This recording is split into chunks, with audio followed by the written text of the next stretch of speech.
À présent, une brève histoire des États-Unis d'Amérique. Salut les enfants, vous êtes prêts? Il était une fois en Europe des gens qu'on appelait pèlerins. Ils avaient peur d'être persécutés.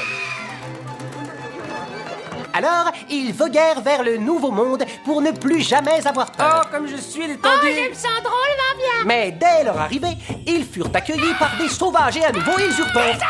Alors ils les tuèrent tous. On pourrait penser qu'anéantir un peuple ça calme, pas du tout. Au lieu de ça, ils eurent peur les uns des autres. Alors ils brûlèrent les sorcières. En 1775, ils commencèrent à tuer les Anglais pour devenir libres. Et ils réussirent, mais ils n'étaient toujours pas tranquilles. Alors ils passèrent le deuxième amendement qui autorisait les Blancs à détenir une arme. Toi, mon arme, je t'adore! Mon arme, je t'adore! Ce qui nous amène à l'idée ingénieuse de l'esclavage. Il faut savoir, les enfants, qu'à l'époque, les Blancs avaient même peur de bosser. Alors, ils allèrent en Afrique, kidnapper des milliers de Noirs, les ramenèrent et les forcèrent à bosser dur pour rien. Et quand je dis rien, c'est pas...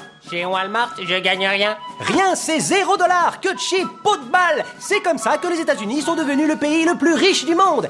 Est-ce que tout ce pognon et ce travail gratos, ça a calmé les Blancs? Sûrement pas. Ils eurent encore plus peur. Parce qu'après 200 ans d'esclavage, il y avait plus de Noirs que de Blancs dans le Sud. La suite est facile à deviner. Les esclaves se rebellèrent et commencèrent à trancher la tête de leur maître. Les Blancs flippaient complètement et disaient « Je veux vivre, ne me tue pas, grand homme noir !» Samuel Colt tomba à pic en 1836 avec son arme qui tirait plusieurs coups sans qu'on ait à la recharger. Les Blancs du Sud hurlèrent. Mais c'était trop tard. Le Nord avait gagné la guerre de sécession et affranchi les esclaves. Ils étaient libres de tuer leur maître. Et eux disaient « Oh non, nous allons mourir! » Les esclaves ne se vengèrent pas. Ils voulaient juste vivre en paix. Mais il n'y avait pas moyen de convaincre les Blancs.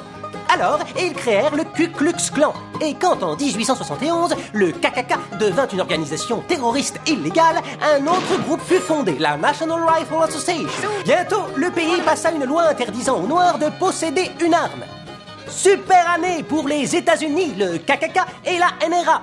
Bien sûr, il ne faut y voir aucun lien, c'était un hasard. L'une prônait le port d'armes légal et l'autre lynchait les Noirs.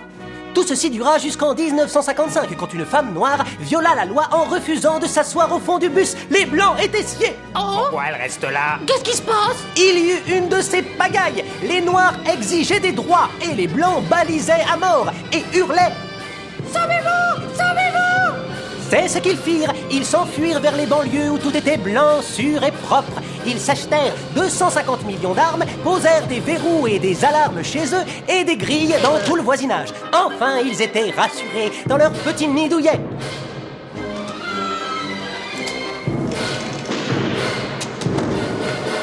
Et ils vécurent heureux jusqu'à la fin des temps.